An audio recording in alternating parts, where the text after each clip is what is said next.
Hi, പുതിയൊരു വീഡിയോയിലേക്ക് സ്വാഗതം. ഹൈറിച്ച് കേസിൽ പണം പോയവർ ഓരോ കേസിലും എപ്പോഴാണ് കേസിൽ എന്താണ് സംഭവിക്കുന്നത്, എന്താണ് പുതിയ അപ്ഡേഷൻ, മാഡത്തിൻ്റെ ഭാഗത്ത് നിന്ന് എന്താണ് അപ്ഡേഷൻ, നമ്മുടെ വാട്സപ്പ് ഗ്രൂപ്പ് അഡ്മിന്മാരെന്ത് പറയുന്നു എന്നൊക്കെ വിചാരിച്ച് നിൽക്കുകയാണ്. എന്നാൽ കോടികളുണ്ടാക്കിയ, 1 കോടിയൊന്നുമല്ല, 4-5 കോടികളുണ്ടാക്കിയ ലീഡർമാർ എന്ത് ചെയ്യുന്നുവെന്നും നിങ്ങൾ ഇതിൻ്റെ കൂടെ അന്വേഷിക്കണം.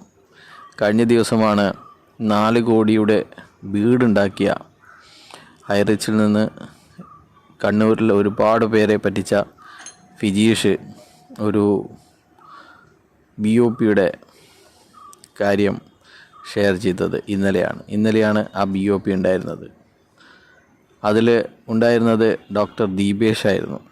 അവനും ഇതിൽ നിന്ന് കോടികൾ ഉണ്ടാക്കിയ ആളാണ്. കോടികൾ ഉണ്ടാക്കിയ ആളൊക്കെ ഇതുപോലെ മറ്റ് തട്ടിപ്പുകൾ ചെയ്യുന്നു.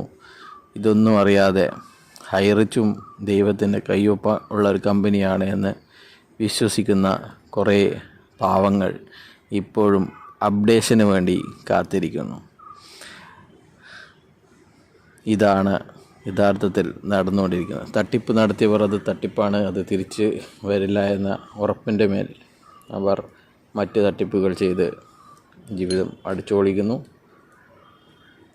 തട്ടിപ്പല്ല, ഇത് വലിയ എന്തോ പുണ്യപ്രവൃത്തിയാണ് ഹൈറിച്ച് ചെയ്ത് എന്ന് വിശ്വസിച്ചവർ ഇപ്പോഴും അവർ കടം കയറി മുടിയുന്നു.